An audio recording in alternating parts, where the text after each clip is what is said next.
माँ की आखिरी इच्छा। श्री राधे राधे। स्वागत है आपका रोचक कहानियों में। लाली की माँ की तबीयत दिन ब दिन ज़्यादा ही बिगड़ रही थी। माँ अपनी बिगड़ती हालत को देखकर खुद ही बहुत दुखी हो रही थी कि मेरे बच्चे मेरे जाने के बाद कैसे रहेंगे।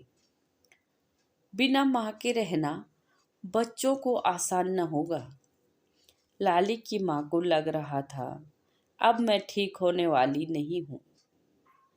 अपनी लाली और अमोली को बताकर ही सही सब काम सिखा देती हूँ। मेरे जाने के बाद मेरी लाली और अमोली अपने बाबूजी और भाई बहनों को संभाल लेंगी। माँ मन ही मन बुदबुदा रही थी।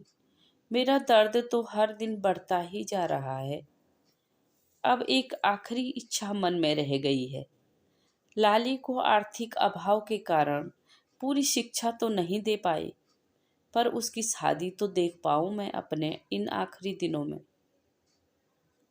लाली की माँ माधवी लाली और उसके बाबूजी को बुलाती है और कहती है, लाली के बाबूजी, मेरी सांसों का तो कुछ पता नहीं है, न मालूम कब धोखा दे जाए। आप मेरी आखिरी इच्छा पूरी कर दीजिए। लाली के बाबूजी, ऐसा क्यों बोल रही हो माधवी? तुम्हें कुछ नहीं होगा। अपने मन को मजबूत कर लाली के बाबूजी बोले, कल लाली के ससुराल वाले तुमको देखने या तुम्हारी तबीयत पूछने आ रहे हैं। कल ही मैं लाली की शादी की बात कर दूंगा, जिससे कि लाली की शादी जल्दी हो जाए। तुम जैसा कहोगी वही होगा। लाली माँ को समझा रही थी। माँ, आपको इस बीमारी की हालत में छोड़कर मैं शादी नहीं कर सकती हूँ। माँ और बाबूजी बड़ी मुश्किल से लाली को समझाया, बेटा तुम्हारा ससुराल नज़दीक है, तुम हमारा ध्यान रखने के लिए आ जा सकती हो।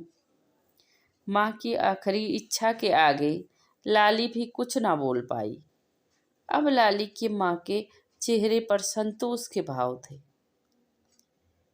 कल लाली के ससुराल वाले जब मुझे देखने आएंगे तो मैं उनसे शादी की बात पक्की कर दूंगी।